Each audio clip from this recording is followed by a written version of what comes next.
अगस्त में रितिका का ब्रेकअप हुआ था अपने पुराने बॉयफ्रेंड के साथ, और इसी के चलते उसने डिसाइड किया कि वो 4 दिनों के लिए या कुछ टाइम के लिए अपने घर जाएगी मुंबई।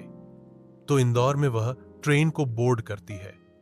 ट्रेन वहां से चलती है और वो होता है ना, एक शहर के एक बड़े स्टेशन से ट्रेन चली और छोटा स्टेशन जो आता है, मतलब जो उसी शहर का एक और स्टेशन होता है, वहां से उसकी बोगी के अंदर, उसके कोच के अंदर एक लड़का चढ़ता है।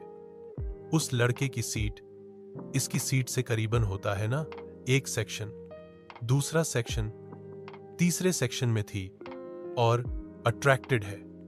और अब उसने सोचा कि चलो इससे बात करते हैं। वो उठ के उसके सामने वाली सीट पर बैठ जाती है जाकर। रितिका भी दिखने में अच्छी खासी सुंदर थी और पहली बार ऐसा था कि वह किसी लड़के की तरफ इतना ज्यादा अट्रैक्ट हुई थी।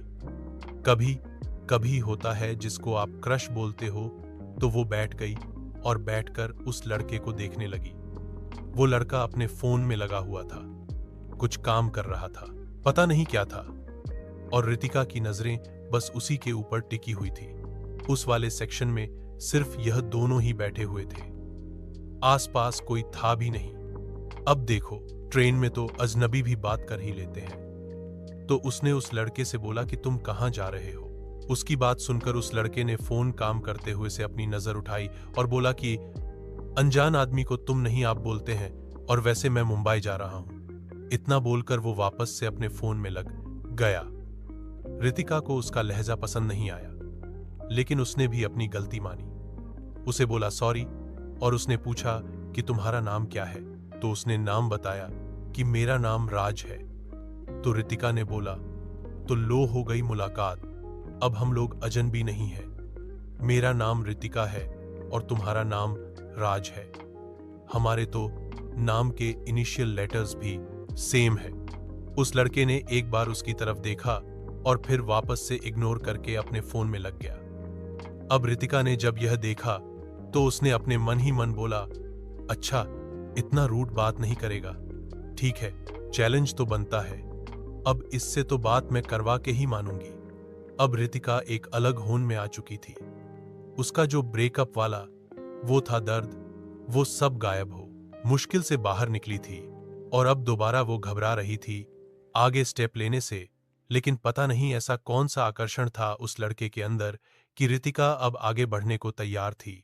वो सोचे जा रही थी कि इस ट्रेन में हमारी कहानी शुरू होगी।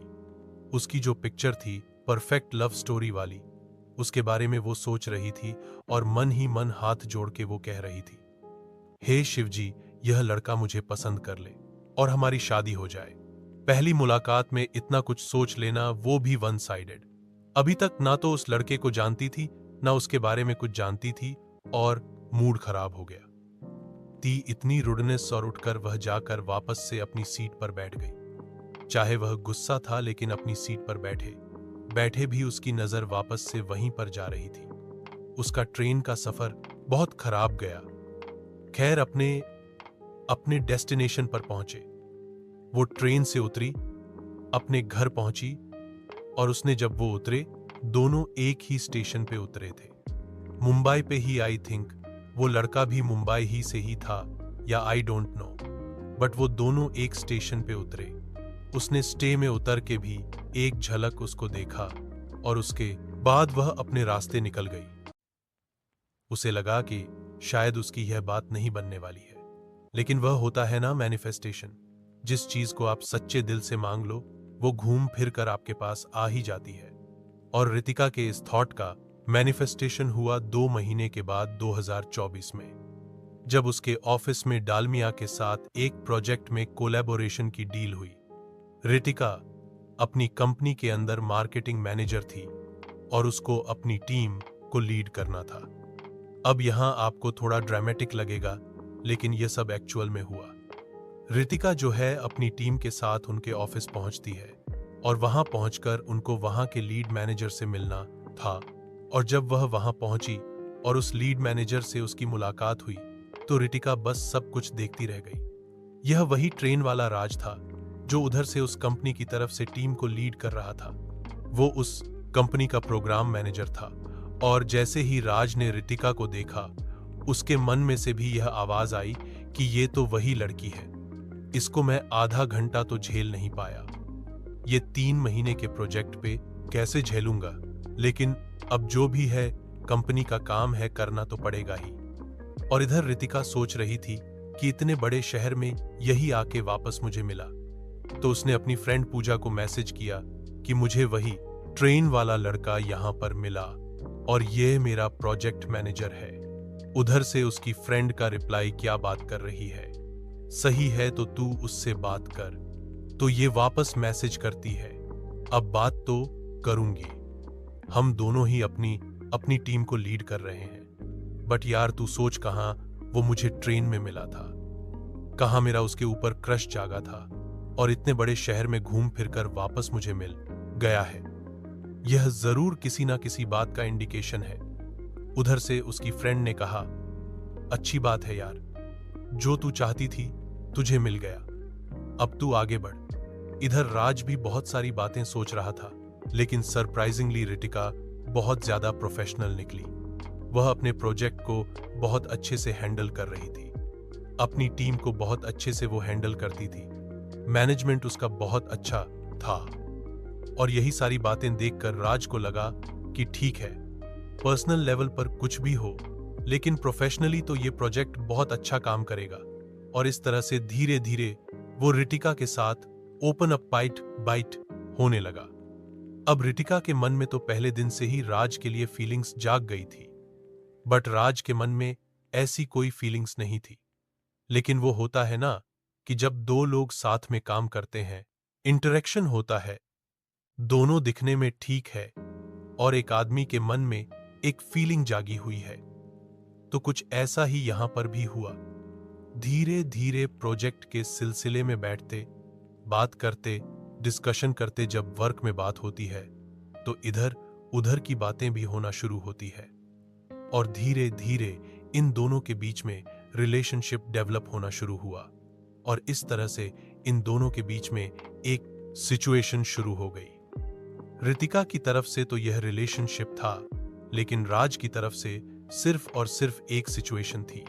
वो किसी भी तरह के कमिटमेंट से डरता था। इस पूरे प्रोजेक्ट के दौरान इनके बीच में प्यार हुआ, इनके बीच में फिजिकल रिलेशंस भी बने, और 3 बार फिजिकल रिलेशंस बनने के बाद चीजें बदल गई। अब राज ने रितिका के अंदर इंटरेस्ट दिखाना बंद कर दिया था, और जैसे ही इनका प्रोजेक्ट एंड हुआ, उसके बाद से राज ने रितिका से मिलना ही बंद कर दिया। रितिका बहुत बार उसे बोलती, कोशिश करती उससे मिलने की, लेकिन राज उसको इग्नोर कर देता था। रितिका ने जैसा सोचा था, राज वैसा लड़का नहीं निकला। वो शायद एक दिल फेंक लड़का था, और जो सिचुएशन बनी उसने उसका पूरा फायदा उठाया। और यहां रितिका जो थी, वो उसका जो ऑब्सेशन था उसका बहुत खतरनाक था। वो उसे बार बार कॉल करती, वो बोलता कि आज नहीं मिलूंगा, कल मिलूंगा। बार बार वो उसको टाल रहा था, लेकिन रितिका को राज से इस बार बहुत ज्यादा अट्रैक्शन और प्यार हो गया था। वो इस बार उसे जाने देना नहीं चाहती थी, क्योंकि उसे सिर्फ राज से प्यार नहीं था, उसे पता था कि उस कंपनी में राज की क्या पोजीशन है। जब वो प्रोजेक्ट के दौरान मिले, उसे पता लगा कि उसकी उस कंपनी के अंदर कितनी वैल्यू है। और उसे एक और बात पता चली, उसे पता चला कि राज जो है वह एक अच्छी खासी रिच फैमिली से बिलोंग करता है, इन्फ्लुएंशियल फैमिली है, और उसका फ्यूचर राज के साथ सिक्योर है। वो उसे अपने हाथ से जाने नहीं देना चाहती थी, वो उसे खोने देना नहीं चाहती थी। उसे पता लगा कि राज के मदर फादर नहीं है, वो अपने दादा दादी के साथ रहता था, और राज के खुद के नाम पर करीबन 5,002 से 5 करोड़ के आसपास की संपत्ति थी। तो आप समझ सकते हैं कि कितना ज्यादा इंपैक्ट रितिका के ऊपर पड़ा होगा। जब उसने पहली बार ट्रेन में देखा था तो उसे अट्रैक्ट हुई थी, उसके बाद उसके साथ रही, उसकी पोजीशन देखी, और लास्ट में उसे पता लगा कि सब कुछ सेट हो सकता है इसके साथ, सब कुछ सही है, तो वो अब अपने हथकंडे अपनाने लग गई। लेकिन राज जो था वो उसमें बिल्कुल भी इंटरेस्टेड नहीं था, और वो उसकी बातों का ना जवाब देता था, ना उससे मिलने आता था।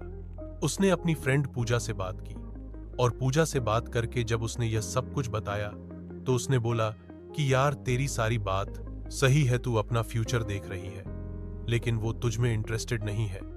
तुझे साफ साफ दिख रहा है तू वहां काम की करने गई, वहां तुम्हारे बीच में जो भी कुछ हुआ इटवा, मुझे लगता है कि एक पार्ट सिर्फ, लेकिन वो तुझ में इंटरेस्टेड नहीं है। और अगर कोई इंसान तुम में इंटरेस्टेड नहीं है तो तुम उससे जबरदस्ती प्यार नहीं करवा सकते हो। तू उसे पा भी लेगी तो भी वह कभी कभी तेरे साथ उसकी वो फीलिंग्स रहेगी नहीं, तो उस बात को समझने की कोशिश कर। तो पूजा ने उसे बहुत समझाया, लेकिन रितिका मानने को तैयार नहीं थी। यह मैं आपको बता दूं एक और चीज कि जो राज था वो उसकी जो कंपनी थी वो इंदौर में उसके एक ऑफिस था, उसके मल्टीपल ऑफिस थे और वो किसी दूसरे शहर में रहता था। उस टाइम के लिए वह उस प्रोजेक्ट के हिसाब से ही वहां पर आया था और जब पहली बार वह ट्रेन में चढ़ाया तब भी वह किसी काम से आया था। तो इधर शहर दोनों के अलग अलग थे और रितिका के पास सिर्फ एक ही रितिका था, फोन। एक दिन उसने राज को फोन किया। बहुत बार फोन करने के बाद राज ने थकार के फोन उठाया।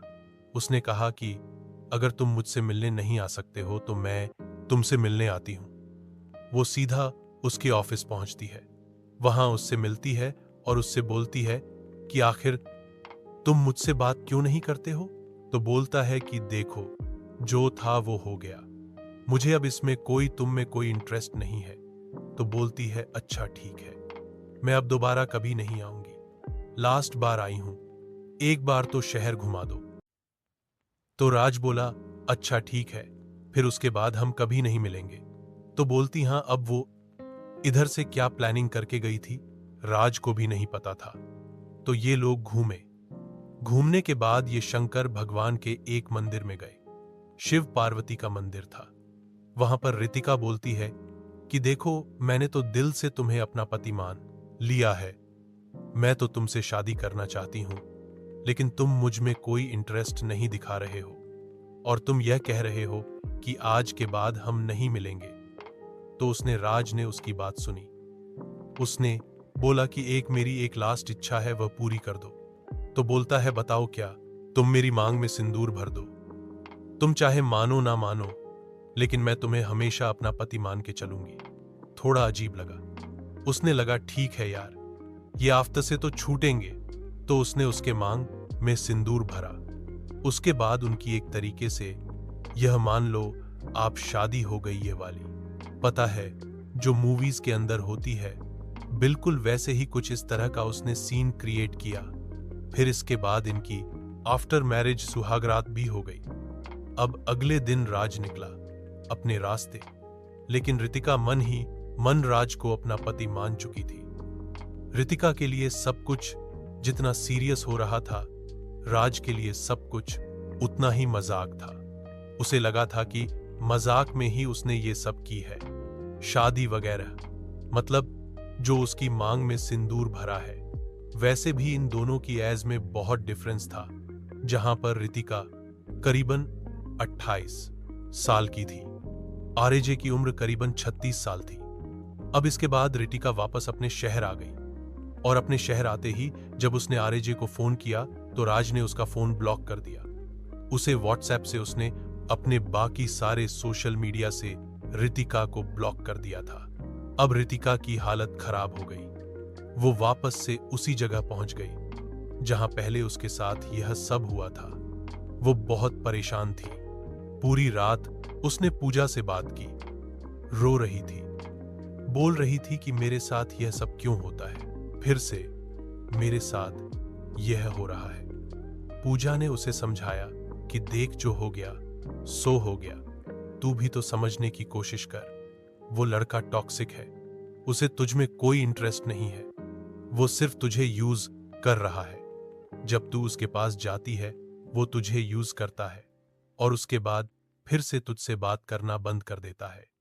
ये बहुत क्लियर साइन है कि उसे तुझसे कोई लेना देना नहीं है और तू उसके पीछे बेमतलब है, पागल हो रही है। लेकिन यहां रितिका का जो साइकोलॉजिकल लेवल था वो अलग हो चुका था। उसने अगले दिन से ही 21 दिनों का मैनिफेस्टेशन पीरियड स्टार्ट किया।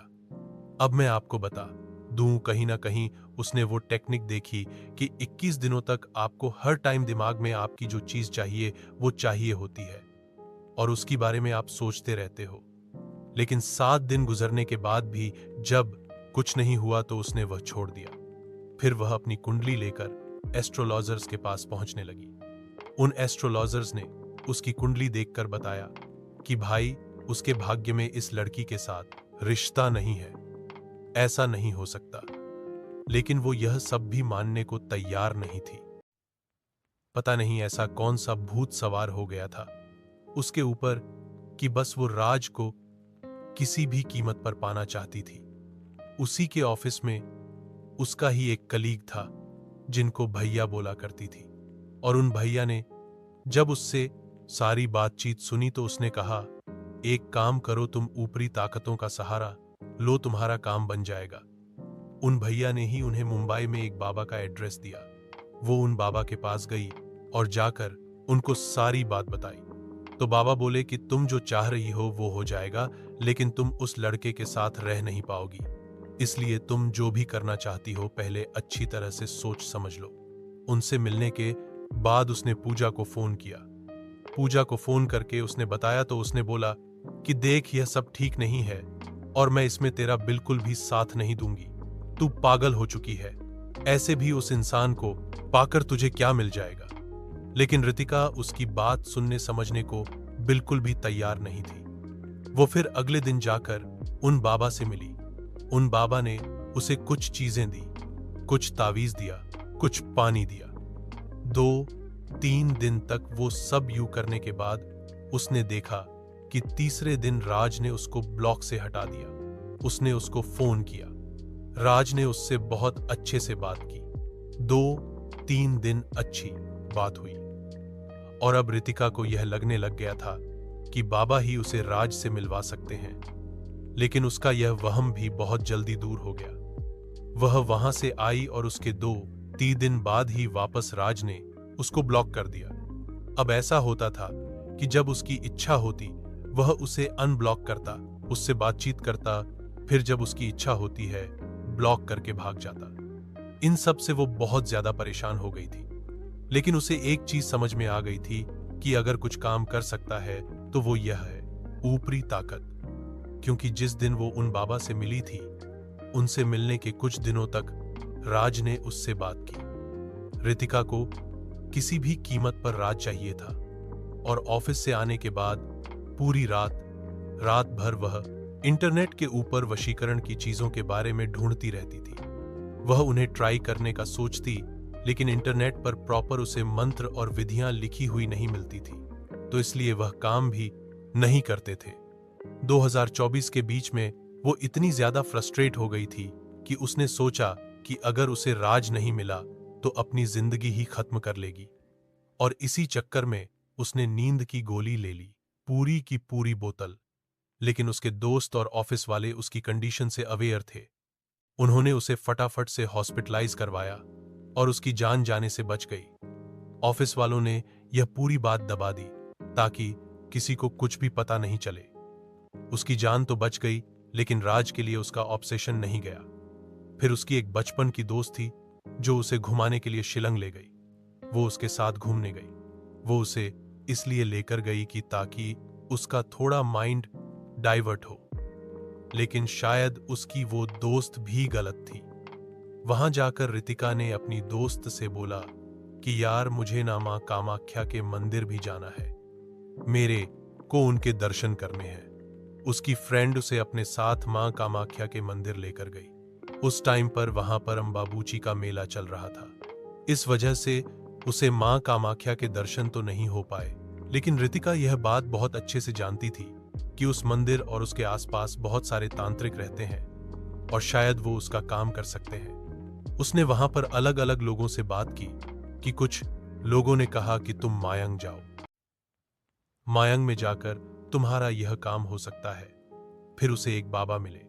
उन बाबा ने कहा कि तुम तारापीठ जाओ, उधर श्मशान है, वहां पर तुम्हें ऐसे लोग मिलेंगे जो तुम्हारा यह काम कर सकते हैं। लेकिन बेटा, यह बहुत गंदे काम होते हैं।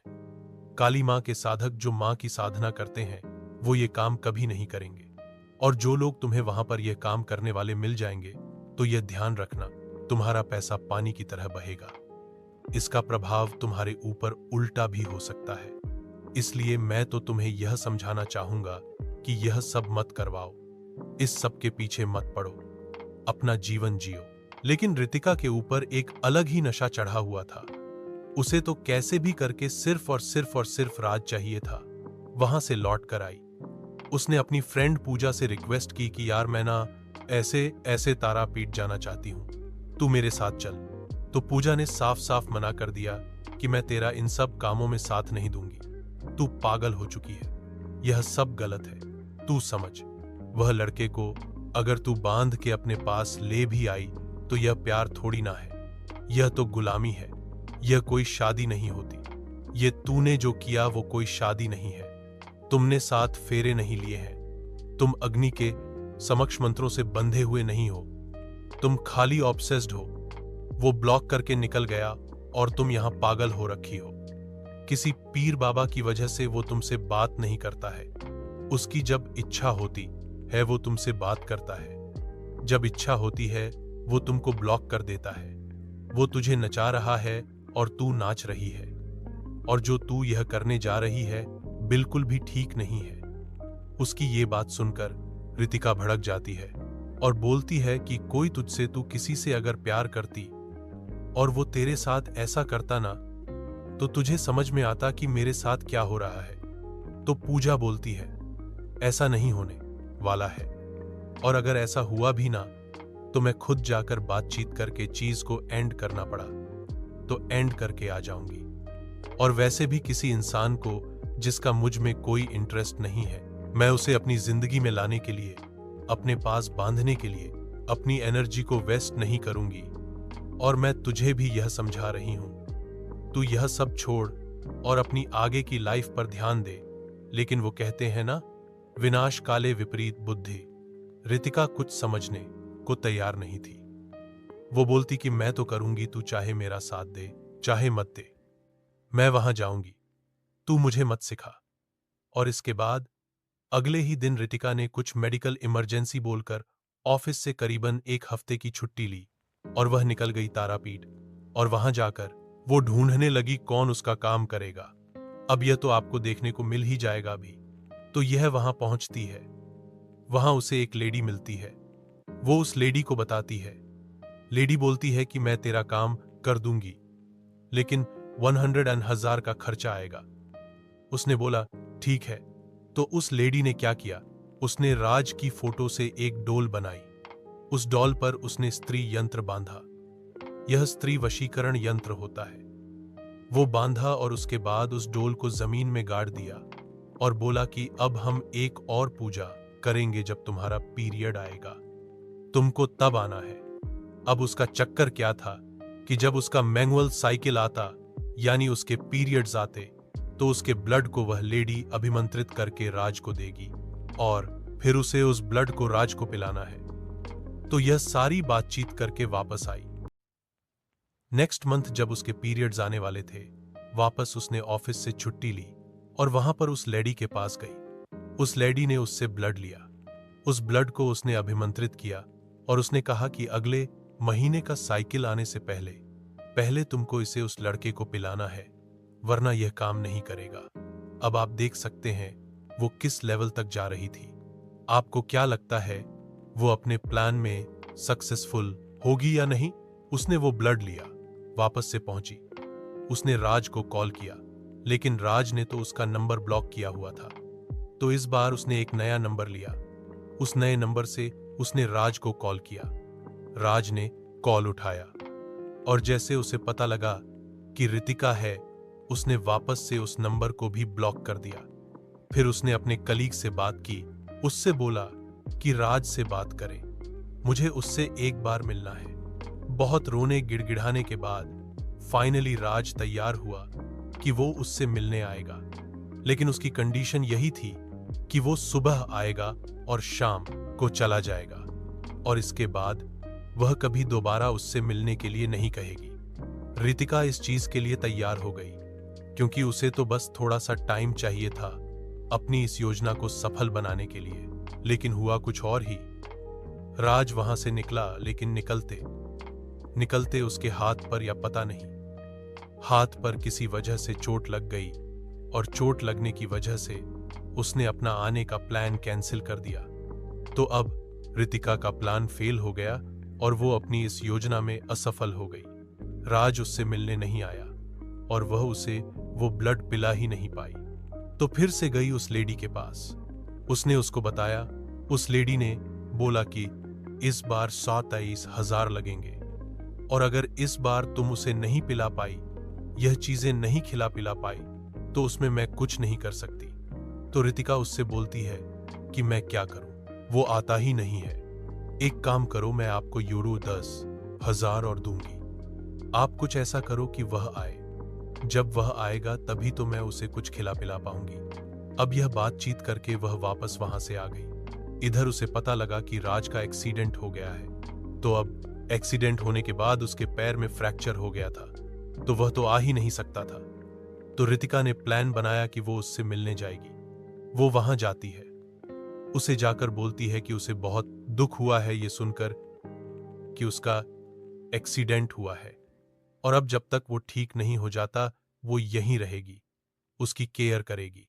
अब रितिका रास्ते ढूंढ रही थी कि किसी तरह वो ब्लड किसी चीज में मिलाकर वो उसे खिला दे या पिला दे। अब ये सभी को पता है कि ब्लड में स्मेल होती है, तो उसने चाय में डाली तो चाय में अजीब स्मेल आ रही थी। उसने चाय नहीं पी, उसने जूस में डाला, जूस में अजीब सी स्मेल हो गई। राज ने जूस में भी वो चीज नहीं पी। एक्चुअली रितिका के हाथ से उसकी नोह पर वो स्मेल आ गई थी। वो बहुत ही अजीब सी उसकी स्मेल थी, इसलिए वह रितिका के हाथ से कुछ भी खा पी ही नहीं रहा था।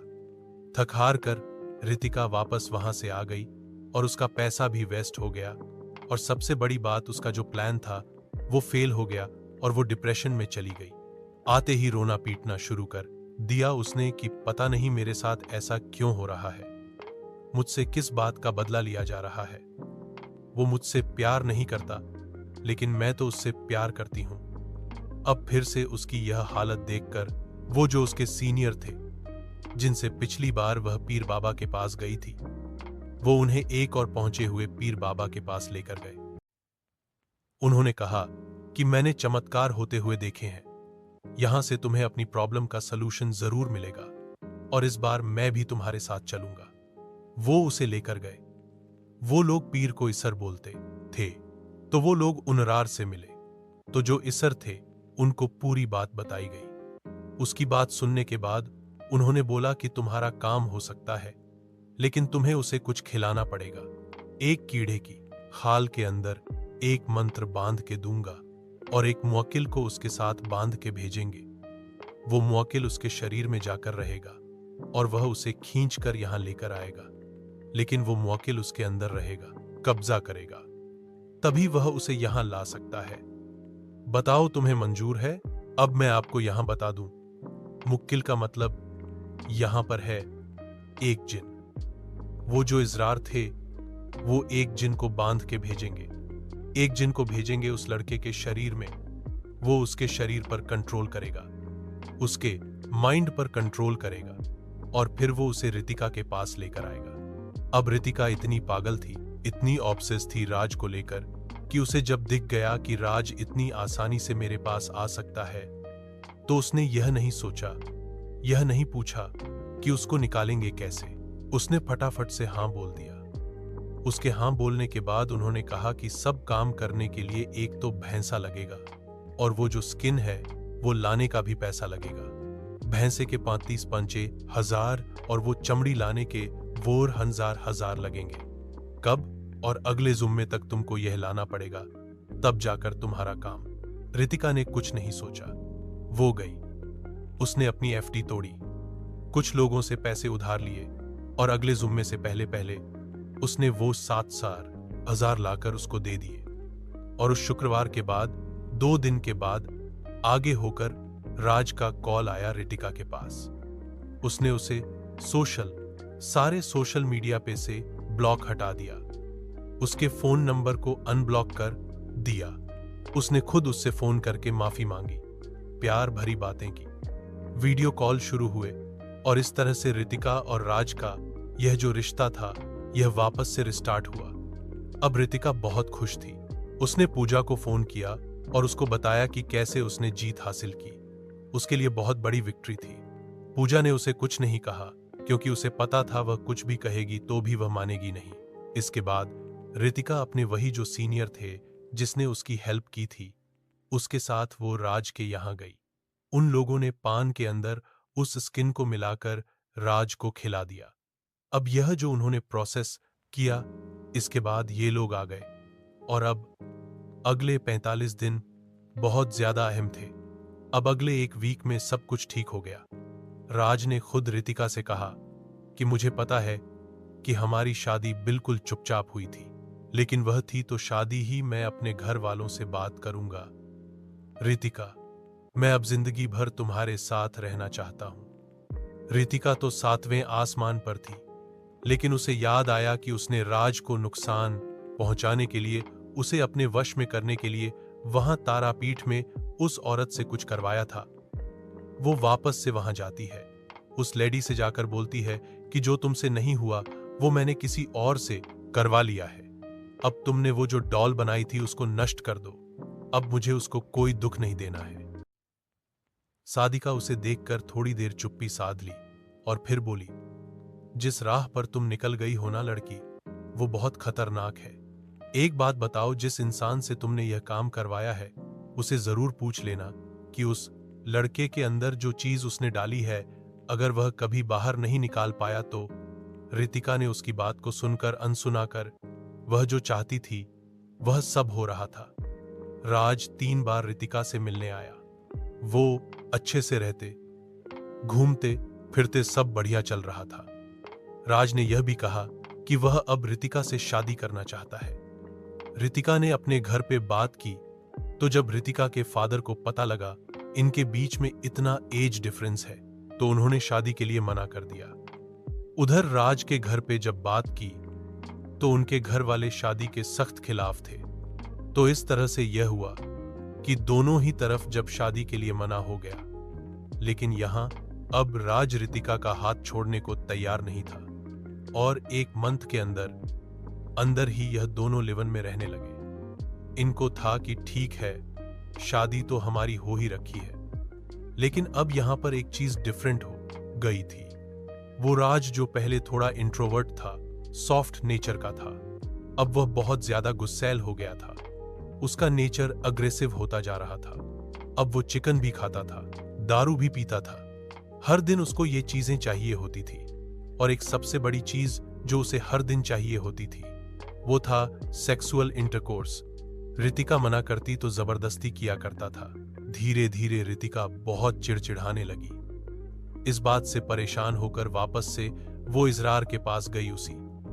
वहां जाकर उन्हें सारी बात बताई तो इजरार ने कहा कि मैं देखता हूं। उसने आंखें बंद की और उसके बाद बोला कि मुकिल उसके शरीर पर हावी हो चुका है। उसे एक शरीर मिल गया है, उसे प्यार मिल रहा है, उसे खाना मिल रहा है और अब वो वहीं रुक कर बैठ गया है। प्रियांशी से बोलती है कि आप उसे लेकर आए हो, आप ही उसे बाहर भेजो, मुझे बस मेरा राज चाहिए। तो इजरार बोला कि उस मुक्किल की वजह से ही वह आपके पास आया है। अगर वो मुअल वहां से चला गया तो वो भी आपके पास से चला जाएगा। तो रितिका उनसे बोलती है, तो क्या इसका कोई और रास्ता नहीं है कि राज मेरे पास रह जाए और वो जिन वहां से चला जाए? इजरार बोला, मुझे नहीं मालूम कि वो जिन कैसे जाएगा। उसको मैंने उस स्किन में, उस चमड़ी में बांध के उसके साथ भेजा था और अब वह उसके खून के अंदर घुल चुकी है और उसके शरीर के अंदर ही है। उसकी बात सुनकर रितिका उससे लड़ने लगी कि यह आपने पहले क्यों नहीं बताया। इजरार बोला कि उस दिन आपने बात पूरी सुनी नहीं, आप आधे में ही राजी हो गई और वैसे भी वो अपनी मर्जी से नहीं आया है। वो जिन ही उसे यहां पर लेकर आया है। अगर वो जिन चला गया तो वह भी चला जाएगा, आप उसे रोक नहीं सकती हैं। लेकिन रितिका को तो सिर्फ राज चाहिए था किसी भी कीमत पर और यह ठाना कि चाहे कुछ भी हो जाए वो इस जिन को राज के शरीर से बाहर निकालेगी। लेकिन चीजें जितनी आसान दिखती है उतनी आसान होती नहीं है, और वो यह रास्ता ढूंढ रही कि कैसे उस जिन को राज के शरीर से बाहर निकालेगी। उस दिन के बाद से वो जाने कितने बाबाओं, कितने मौलवियों, लेकिन हर कोई यही कहता है कि उन्हें नहीं पता कि वो उसको उसके शरीर से कैसे बाहर निकालेंगे। और इधर राज दिन भर सोता है, उठता है, दारू पीता है, संबंध बनाता है, और रितिका की जिंदगी को उसने नर्क बना रखा है। उस इजरार ने एक पानी दिया था राज को पिलाने के लिए, और उसके बाद सब कुछ उल्टा हो गया और सब कुछ चल रहा है, और वह अभी भी इन चीजों से जूझ रही है।